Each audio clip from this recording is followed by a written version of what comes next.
तो 20 के पेपर में अगर कोई डाउट हो तो बताइए। एक क्वेश्चन का आंसर मैच नहीं हुआ था ना, वो कोलमोग्रो नहीं, कौन सा टेस्ट था, विल्कोक्सन साइन राइट टेस्ट। उसका दूसरा, हाँ उसका दूसरा अप्रोच है, उसका कुछ अप्रोच है कुछ इस तरह से है उसका, क्योंकि वन साइडेड टेस्ट था और सैंपल साइज जस्ट 4 था, तो सैंपल साइज जस्ट 4 होता है, तो उसमें कुछ ऐसा एक अप्रोच है, ये कुछ ऐसा होता है आई टाइम जेड आई फ्रॉम 1 to जो भी है n, तो ये कुछ ऐसा बन जाता है z1 plus 2z 2 plus 2 3z3 plus 4z4, इस तरह से, जहां पे zi जो होगा इट विल टेक वैल्यू 0 1, इस तरह से है ना, इसका कुछ ऐसा रहता है, तो इसका कुछ इस तरह का अप्रोच देख रहा था मैं, तो इसकी वैल्यू या तो 0 या 1 होगी, इस तरह से आपको देखना है। एंड फिर t प्लस की वैल्यू कहां तक जाएगी, अगर 1 रख दो सारी वैल्यू तो कहां तक आएगी, तो आपने देखा होगा कुछ इस तरह का एक रिजल्ट होता है n इंटू n प्लस 1/2, तो यहाँ पे n को 4 रखोगे तो क्या आता है 0 to, है ना, मान लो इसको इंक्लूड कर दूं मैं, 0 to 10 हो जाएगी, इस तरह से कुछ होता है। तो उसमें क्या है, अब आपको देखना होता है t प्लस की पॉसिबल वैल्यूज क्या है, तो मेनली जो पेयर सेलेक्ट करने थे यहाँ पे हमें क्या पूछा था, t plus less than equal to 5 है, इसकी क्या प्रोबेबिलिटी पूछी थी ना, तो इस केस में क्या है इसके पास, जब n 4 है जस्ट, तो इस केस में आपको पेयर बनाना है कि z1 z2 z3 z4 जो है लेस देन इक्वल टू 5, नहीं t प्लस की वैल्यू क्या क्या हो सकती है सोचो, तो आपके पास क्या क्या पेयर आएगा, पॉसिबल पेयर कितने पेयर आएंगे टोटल, कैसे सही करेंगे, हाँ टोटल कितनी पॉसिबिलिटी है, ईच जेड या तो 0 या 1 होगा, है ना, ये मैं क्वेश्चन डिस्कस कर रहा हूँ, ये क्वेश्चन 49 है गेट 2020 का, है ना, जिसमें t+1 है, विल्कोक्सन साइन रैंक टेस्ट है, और वहां पर टेस्ट करना है थीटा लेस देन 0 वर्सेस, नहीं theta equal to 0 versus theta less than 0, तो उसका कुछ ये अप्रोच है, जब n सैंपल साइज 4 हो, तो यहाँ पे अगर आप पेयर बनाएंगे z1 z2 z3 z4 का, तो टोटल कितने पेयर बनेंगे इसके अकॉर्डिंग, zi की वैल्यू 0 या 1 हो सकती है, तो हमारे पास सैंपल स्पेस में कितने एलिमेंट होंगे टोटल, तो 4 है ना, z1 z2 z3 z4 बनेगा इस तरह से, सो टोटल पॉसिबिलिटी क्या होगी हमारे पास इस पेयर की, what is the total number of, क्या बोलते हैं उसे 4 टपल, है ना, ऑर्डर पेयर 2 का होता है, ट्रिपलेट 3 का, ये 4 टपल है, कितने होंगे टोटल, सोच के बताइए, तो सैंपल स्पेस में कितने एलिमेंट होंगे, अगर उस तरीके से सोचे हम तो,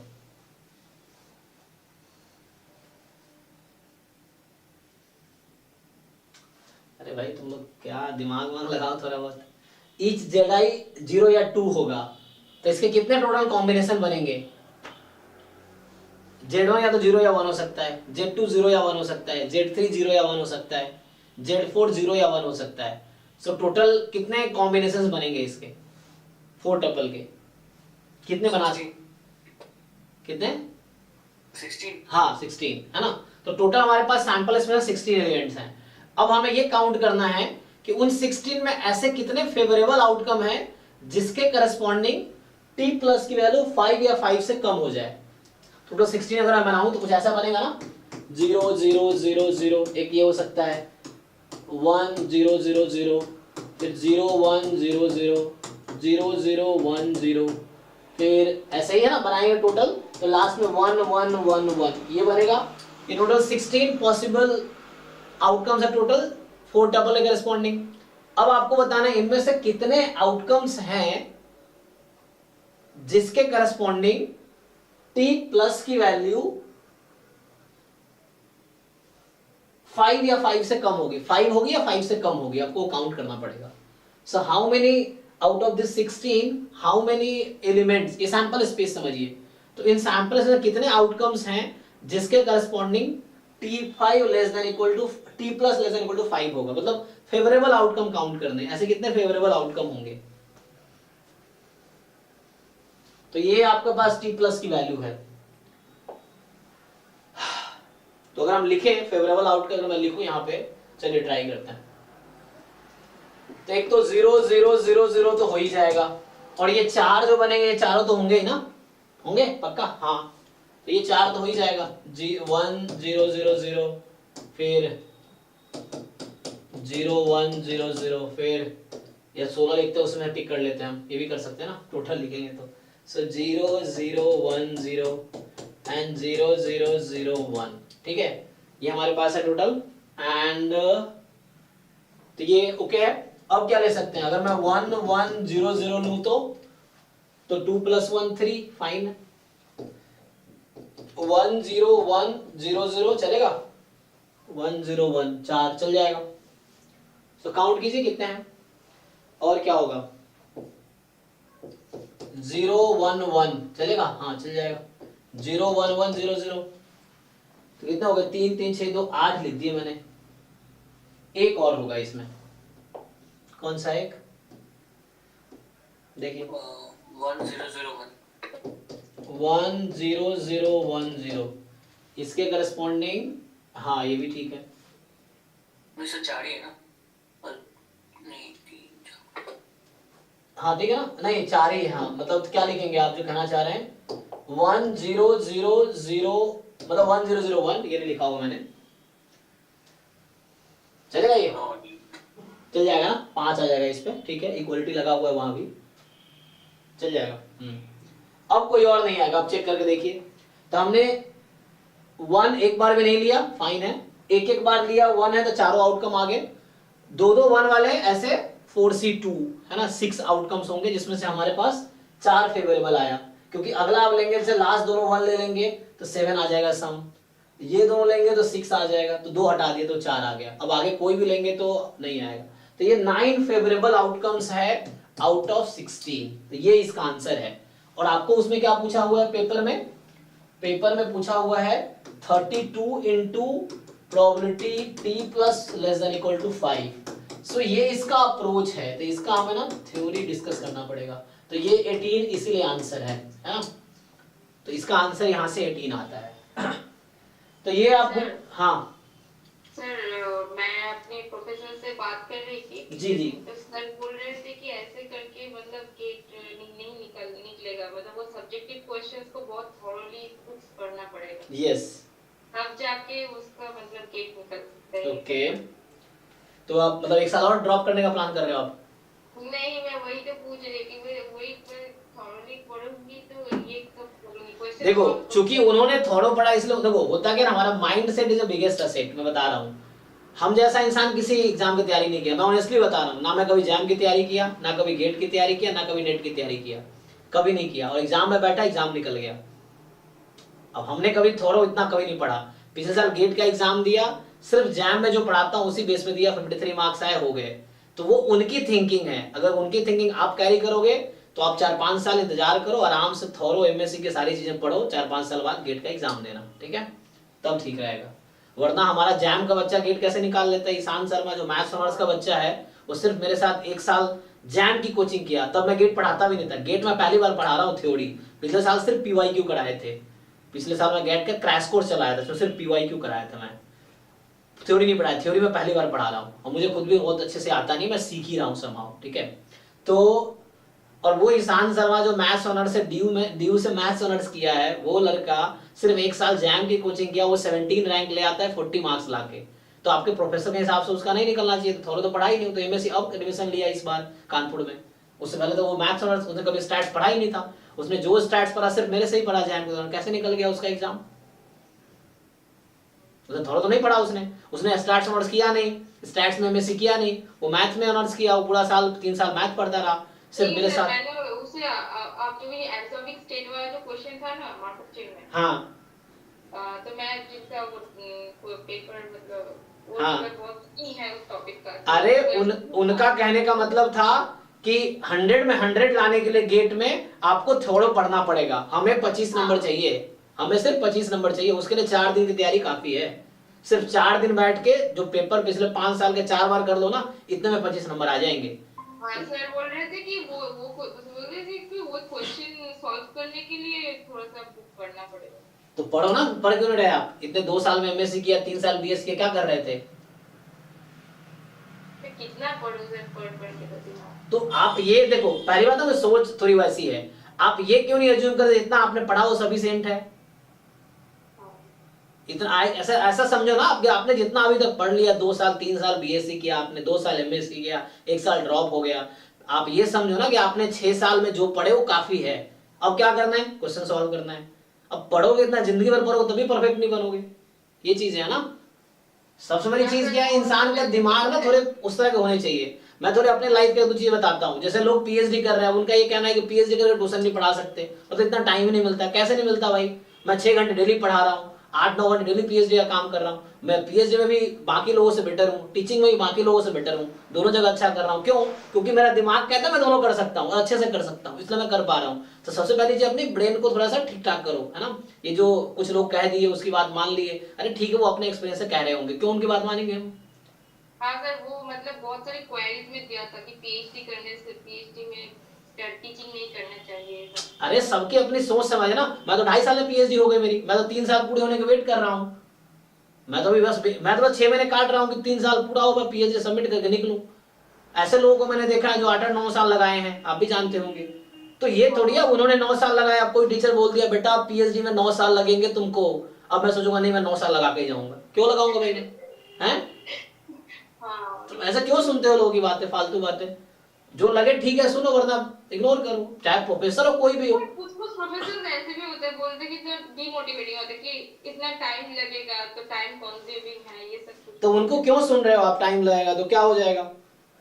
मेरा टाइम है, मैं कितना लगाऊं तो आपको इससे क्या। तो वही ना, तो सुनो ठीक है, इसे बताने क्या छोड़ो, क्यों चाहिए नॉलेज भाई। हमको जो क्वेश्चन सॉल्व करना आना चाहिए, क्वेश्चन सॉल्व हो गया खत्म, उसमें क्या ही करना है मुझे, हो गया काफी है। तो क्वेश्चन सॉल्व करना सीखो ना। और आपने इतने पढ़े, इतना काफी है। ऐसे परफेक्ट तो कोई नहीं हो सकता ना, मैं हूँ, मेरे खुद गाइड है, वो फंस जाते तो मैं उनका डाउट का सॉल्व करता हूँ। वो कितने सालों से प्रोफेसर है, इसके बाद परफेक्ट कोई थोड़ी है। और ऐसा थोड़ी बोल सकते उनको नहीं आता है, आता है, लेकिन सबकी अपनी स्ट्रेंथ और वीकनेस है। तो जरूरी थोड़ी हमें 100 में 100 गेट में मार्क्स लाने। क्यों 100 मार्क्स लाने, आप 25 नंबर ले आओ, क्वालिफाई हो गया। 30 नंबर ले आओ, 40 नंबर ले आओ, काफी है। ये सब फालतू बातें मत सुनो लोगों की, ये चीज है। चाहे प्रोफेसर हो कोई भी हो, वो अपना एक्सपीरियंस बता रहे होंगे, तो अपने पे क्यों फिट कर रहे हो। सबका अलग अलग एक्सपीरियंस है लाइफ का, हम दूसरों पे क्यों फिट करेंगे।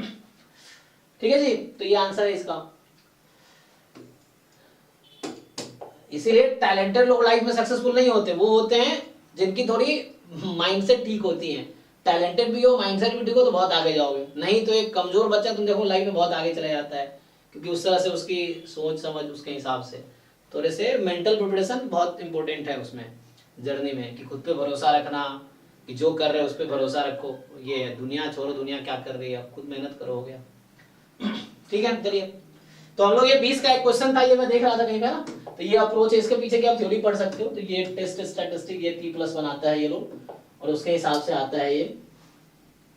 बाकी एक क्वेश्चन 2021 वाला जो था, वो भी हम ट्राई कर सकते हैं इस अप्रोच पे, लेकिन वो बहुत लेंदी हो जाएगा। सोचो अगर हम हमारा जो 2021 वाले क्वेश्चन में ये अप्रोच लगाए अगर हम, तो उसमें बहुत टाइम टेकिंग प्रोसेस नहीं हो जाएगा ये। अगर हम वो करते तो वहां पे क्या होगा, वहां तो N10 था, ये 2020 का क्वेश्चन है, ठीक है। और 2021 वाला जो हमारा क्वेश्चन था वो ये था कि समेशन I/Z होगा I from 1 to 10, तो यहाँ होगा Z1 2 Z2 फिर 10 Z10। अब इसमें टोटल सैंपल स्पेस में एलिमेंट 2 की पावर 10 हो जाएगी, मतलब 2 की पावर 10 का मतलब क्या, 1024, 1000 आउटकम है। फिर काउंट करना तो बहुत मुश्किल काम है, तो इसीलिए उन्होंने वहां पे क्या किया था, तो वहां पे दे अप्रोक्सीमेटेड इट एज दिस। तो इससे हमारा आंसर आया था उसमें, इसमें नहीं आया है क्योंकि ये n बहुत छोटा है, तो यहां से एग्जैक्ट आंसर निकाल सकते हैं। यहां सम काइंड ऑफ अप्रोक्सीमेशन हो गया, ये है, क्योंकि इसमें बहुत टाइम लगेगा।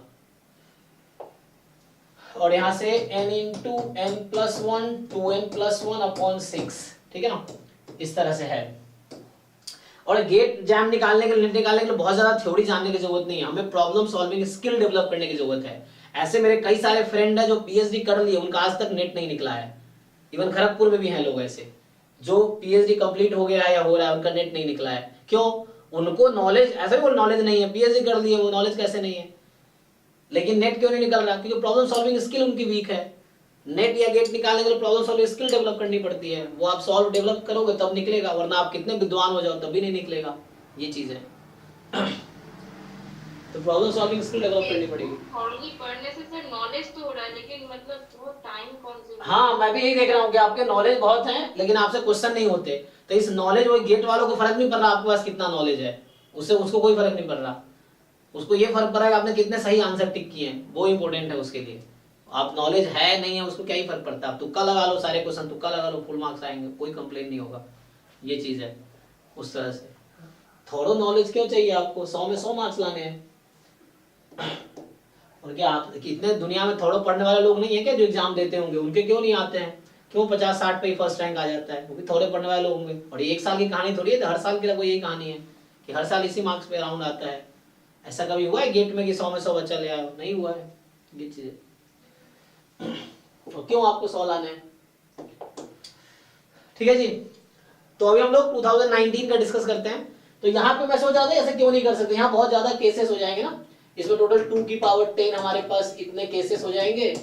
तो ये जो 2021 2021 के एग्जाम में जो सेम कॉन्सेप्ट में क्वेश्चन था, लेकिन टेस्टिंग अलग था, तो ये बहुत लेंथी होगा, इसलिए ये अप्रोक्सीमेशन, सॉरी यहाँ 24 था, तो ये अप्रोक्सीमेशन काम आया था। यहाँ पे इससे आंसर एग्जैक्ट नहीं, क्योंकि वहां पे जब हमने इससे सॉल्व किए थे तो इससे आंसर इसका आ गया था 8/16 आ गया था ना, क्योंकि वो कॉन्टिन्यूटी करेक्शन। अच्छा, तो ये कॉन्टिन्यूटी करेक्शन करके आ जाना चाहिए था। एक मिनट, यहां से अगर मैं उससे सॉल्व करूं,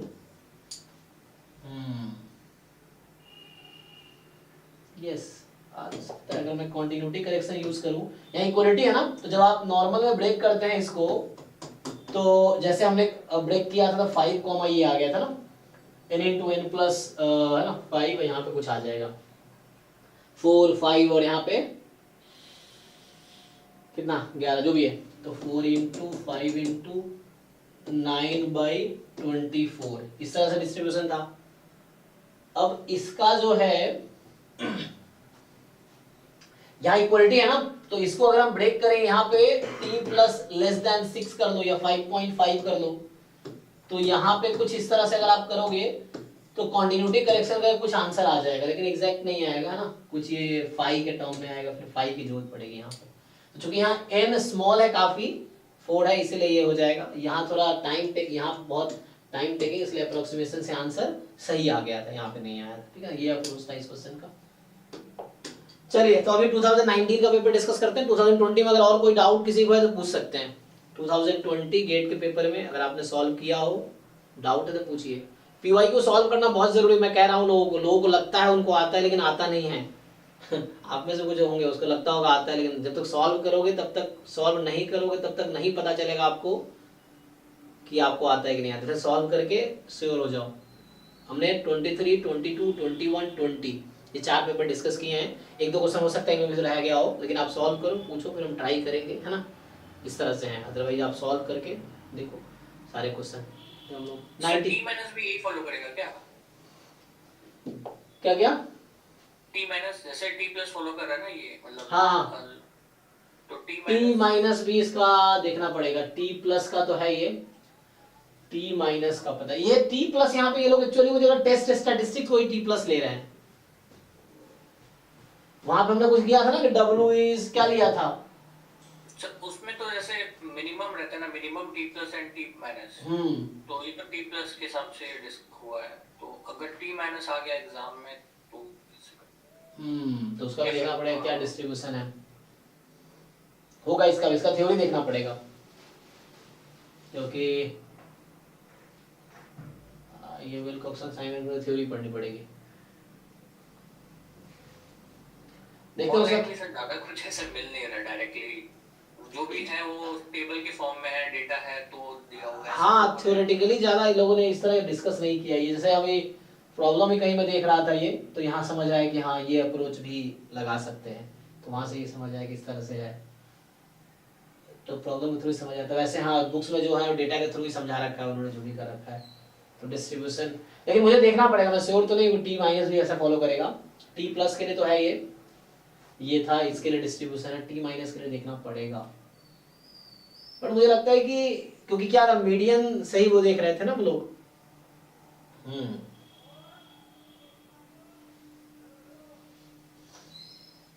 होना तो चाहिए, हो सकता है से इस तरह से फॉलो वहां भी हो जाना चाहिए। ये लेकिन मुझे देखना पड़ेगा इसलिए श्योर होने के लिए ना, चेक करता हूँ मैं एक बार, तो टेक्स्ट में देखकर पढ़ता हूँ, उसके बारे में पढ़ना पड़ेगा तब जाके श्योर होंगे। अभी 21 का पेपर डिस्कस करते हैं, आप लोग फिर भी सॉल्व कीजिए और फिर देखिए जो डाउट रह जाता है एंड में भी क्लास तो चलती रहेगी, एग्जाम तक चलेगी क्लासेस, तो उसमें हम लोग डिस्कस करेंगे, फिर मैं पढ़ के बताऊंगा कुछ नहीं आएगा तो ये है।